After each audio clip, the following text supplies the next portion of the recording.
Power sharing fight mega serial ತರ ಆಗಿದೆ. ಉತ್ತರ ಕರ್ನಾಟಕದ ಶಾಸಕರ ಜೊತೆಯಲ್ಲಿ Yathindra Siddaramaiah number game plan ಅನ್ನ ಮಾಡ್ಕೊಳ್ತಾ ಇದ್ದಾರೆ. ಡಿಕೆ ಶಿವಕುಮಾರ್ ಜೊತೆಗೆ ಸಂಧಾನಕ್ಕೆ ಜಾರ್ಜ್ ಯತ್ನ ಮಾಡ್ತಾ ಇದ್ದಾರೆ. ಇನ್ನೊಂದ್ ಕಡೆ ಡಿಕೆ ಶಿವಕುಮಾರ್ ಅವರು ಎಷ್ಟು ಜನ ಶಾಸಕರು ನಮ್ಮೊಂದಿಗಿದ್ದಾರೆ, ಎಷ್ಟು ಜನ ಶಾಸಕರು ಸಿದ್ದರಾಮಯ್ಯ ಅವ್ರ ಪರವಾಗಿದ್ದಾರೆ ಅಂತ ಹೇಳಿ ಶಾಸಕರ ಸಹಿ ಸಂಗ್ರಹ ಮಾಡ್ತಾ ಇದ್ದಾರೆ ಅಂತ ಹೇಳಿ ಮೂಲಗಳು ತಿಳಿಸಿದೆ. ಈ ಒಂದು ರಾಜ್ಯ ರಾಜಕಾರಣದ ನಾಟಕಕ್ಕೆ ತೆರೆ ಎಳಿಬೇಕು ಅಂತಂದ್ರೆ ಅದು ರಾಹುಲ್ ಗಾಂಧಿ ಅವರು ಎಂಟ್ರಿ ಕೊಡಬೇಕು. ಆದ್ರೆ ರಾಹುಲ್ ಗಾಂಧಿ ಅವರು ಇದ್ಯಾವುದಕ್ಕೂ ತಲೆ ಕೆಡಿಸ್ಕೊಳ್ದೆ ವಿದೇಶ ಪ್ರವಾಸದಲ್ಲಿ ಎಂಜಾಯ್ ಮಾಡ್ತಾ ಇದ್ದಾರೆ. ಹಿಂಗೆ ಆಗ್ಬಿಟ್ರೆ ಕರ್ನಾಟಕದ ರಾಜಕಾರಣ ಎಲ್ಲರೂ ಕೂಡ ನೋಡ್ಕೊಂಡು ನಗಾಡೋ ಪರಿಸ್ಥಿತಿಗೆ ಬಂದೇ ಬಿಡುತ್ತೆ. ನಾಯಕತ್ವ ಬದಲಾವಣೆ ಮತ್ತು ಸಚಿವ ಸಂಪುಟ ಪುನರ್ರಚನೆಗೆ ಸಂಬಂಧಪಟ್ಟಂತೆ ಕಾಂಗ್ರೆಸ್ ಪಕ್ಷದ ಒಳಗಡೆ ಮುಸುಕಿನ ಗುದ್ದಾಟ ಕಿರುತೆರೆಯ ಧಾರಾವಾಹಿಯಂತೆ ಮುಂದುವರೆದ ಭಾಗ ಅಂತ ತೋರಿಸಲಾಗ್ತಾ ಇರುವಂತದ್ದು. ಲೋಕಸಭೆಯ ವಿರೋಧ ಪಕ್ಷದ ನಾಯಕ ರಾಹುಲ್ ಗಾಂಧಿ ಅವರು ಮಧ್ಯಪ್ರವೇಶ ಮಾಡಬೇಕು, ಆ ಒಂದು ನಿರ್ಧಾರವನ್ನ ಕೈಗೊಳ್ಳಬೇಕು, ಅವ್ರಲ್ಲಿ ಬಂದು ಮಾತುಕತೆ ಮಾಡಬೇಕು, ಇವರಿಬ್ಬರನ್ನು ಸಮಾಧಾನ ಮಾಡಬೇಕು. ಆದರೆ ರಾಹುಲ್ ಗಾಂಧಿಗೆ ಅಷ್ಟು ಟೈಮ್ ಇಲ್ಲ ಅಂತ ಅನ್ನಿಸ್ತಾ ಇದೆ. ಶನಿವಾರ ಸಂಜೆ ಮುಖ್ಯಮಂತ್ರಿಯ ನಿವಾಸದಲ್ಲಿ 1.5 ಗಂಟೆಗಳಿಗೂ ಹೆಚ್ಚು ಕಾಲ ನಡೆದಂತಹ ಸಭೆಯಲ್ಲಿ ಖರ್ಗೆ ಜೊತೆ ಸಿದ್ದರಾಮಯ್ಯ ಅವರು ಸಖತ್ತಾಗಿ ಮಾತನಾಡಿದ್ದಾರೆ. ಅಧಿಕಾರ ಹಂಚಿಕೆಯ ವಿಚಾರವಾಗಿ ಪ್ರಸ್ತಾಪ ಮಾಡಿರಬಹುದು ಎನ್ನುವಂತಹ ಊಹಾಪೋಹಗಳು ದಟ್ಟವಾಗಿದೆ.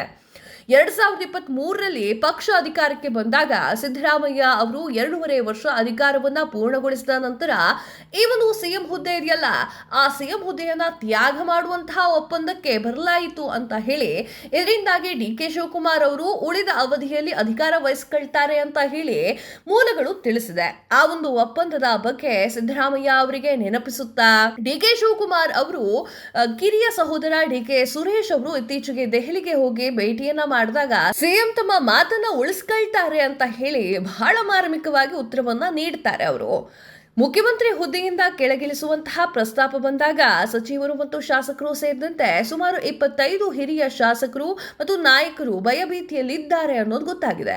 ಪೂರ್ಣಾವಧಿಗೆ ಮುಖ್ಯಮಂತ್ರಿಯಾಗಿ ಮುಂದುವರಿಬೇಕು ಅನ್ನೋದು ಸಿದ್ದರಾಮಯ್ಯ ಅವರ ಪ್ರಯತ್ನ.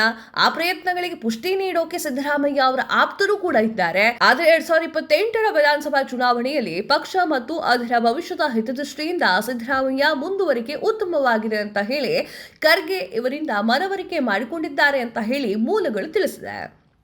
ಸಿದ್ದರಾಮಯ್ಯ ಸ್ವಯಂ ಪ್ರೇರಿತರಿಂದ ತಮ್ಮ ಹುದ್ದೆಯನ್ನ ತ್ಯಜಿಸಲು ಸಾಧ್ಯವಿಲ್ಲ ಎಂಬುದನ್ನ ಯೋಚನೆ ಮಾಡಿದಂತಹ ಶಿವಕುಮಾರ್ ಅವರು ತಮ್ಮ ಪರವಾಗಿ ಶಾಸಕರ ಸಹಿಯನ್ನ ಸಂಗ್ರಹ ಮಾಡಲಿಕ್ಕೆ ಮುಂದಾಗಿದ್ದಾರೆ ಅಂತ ಹೇಳಿ ವರದಿಗಳು ತಿಳಿಸಿದೆ.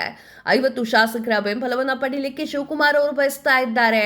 ಸುಮಾರು 30ರಿಂದ 32 ಮಂದಿ ಸಹಿಯನ್ನ ಹಾಕಿದ್ದಾರೆ ಅಂತ ಹೇಳಿ ಮೂಲಗಳು ತಿಳಿಸಿದೆ. ಸಿದ್ದರಾಮಯ್ಯ ಖರ್ಗೆ ಅವರೊಂದಿಗೆ ಸಹಿ ಅಭಿಯಾನದ ಬಗ್ಗೆ ಚರ್ಚಿಸುತ್ತಿದ್ದಾರೆ. ಇದು ಪಕ್ಷಕ್ಕೆ ಒಳ್ಳೆಯ ಬೆಳವಣಿಗೆ ಅಲ್ಲ ಅಂತ ಹೇಳಿ ಪ್ರತಿಕ್ರಿಯೆಗಳು ಕೂಡ ಬರ್ತಾ ಇದೆ. ಇದರ ಮಧ್ಯದಲ್ಲಿ ಸಿದ್ದರಾಮಯ್ಯ ಅವರ ಪುತ್ರ ಡಾಕ್ಟರ್ ಯತೀಂದ್ರ ಸಿದ್ದರಾಮಯ್ಯ ಅವರು ಭಾನುವಾರ ಶಾಸಕರನ್ನ ಸಂಪರ್ಕ ಮಾಡಿದ್ದಾರೆ ಮತ್ತು ಅವರು ಸಚಿವ ಸ್ಥಾನದ ಆಕಾಂಕ್ಷಿಯೂ ಆಗಿರುವಂತಹ ಹುಬ್ಬಳ್ಳಿ ಧಾರವಾಡದ ಪೂರ್ವ ಶಾಸಕ ಅಭಯ ಪ್ರಸಾದ್ ಅವರನ್ನ ಭೇಟಿ ಮಾಡಿದ್ದಾರೆ. ನಾಯಕತ್ವದಲ್ಲಿ ಬದಲಾವಣೆಯಾದ್ರೆ ಗೃಹ ಸಚಿವ ಡಾಕ್ಟರ್ ಜಿ ಪರಮೇಶ್ವರ್ ಅವರು ಸಿಎಂ ಹುದ್ದೆಗೆ ಪರಿಗಣಿಸಬೇಕು ಅಂತ ಹೇಳಿ ಅಬ್ಬಯ್ಯ ಅವರು ಹೇಳಿದ್ದಾರಂತೆ. ಇದು ಹೇಗಾಗುತ್ತೆ? ಸಿಎಂ ರೇಸ್ನಲ್ಲಿ ತುಂಬಾ ಜನ ಇದ್ದಾರೆ, ಅದರಲ್ಲಿ ಖರ್ಗೆ ಅವರ ವಿಚಾರವೂ ಕೂಡ ಮುನ್ನೆಲೆಗೆ ಬರ್ತಾ ಇದೆ. ಹೇಗೆ ಪರಮೇಶ್ವರ್ ಅವ್ರನ್ನ ಕನ್ಸಿಡರ್ ಮಾಡ್ತಾರೆ ಗೊತ್ತಿಲ್ಲ. ಮುಂದಿನ ದಿನಗಳಲ್ಲಿ ಅದನ್ನು ಕೂಡ ಕಾದ್ ನೋಡ್ಬೇಕಾಗುತ್ತೆ. ಇನ್ನು ಪರಮೇಶ್ವರ್ ಅವರು ಕೂಡ ಪಕ್ಷಕ್ಕೆ ಸಾಕಷ್ಟು ವಿಚಾರಗಳನ್ನ ಕೊಟ್ಟಿದ್ದಾರೆ, ಸಾಕಷ್ಟು ದುಡಿದಿದ್ದಾರೆ ಅನ್ನುವಂಥದ್ದು ಅವರ ವಾದ. ಏನೇ ಆದ್ರೂ ಕೂಡ ಮುಂದಿನ ದಿನಗಳಲ್ಲಿ ಇದನ್ನ ಕಾದ್ ನೋಡ್ಬೇಕು. 2028ರ ಚುನಾವಣೆಯಲ್ಲಿ ಬೇಕಾದ್ರೆ ಆಗತ್ತೇನೋ, ಆದ್ರೆ ಈಗಿರುವಂತಹ ಪರಿಸ್ಥಿತಿಯಲ್ಲಿ ಪರಮೇಶ್ವರ್ ಅವರ ಹೆಸರು, ಜಾರಕಿಹೊಳಿ ಅವರ ಹೆಸರನ್ನ ಮುನ್ನೆಲೆಗೆ ತರುವುದು ಇಷ್ಟರ ಮಟ್ಟಿಗೆ ಸರಿ ಅನ್ನೋದು ನನಗೆ ಗೊತ್ತಾಗ್ತಾ ಇಲ್ಲ.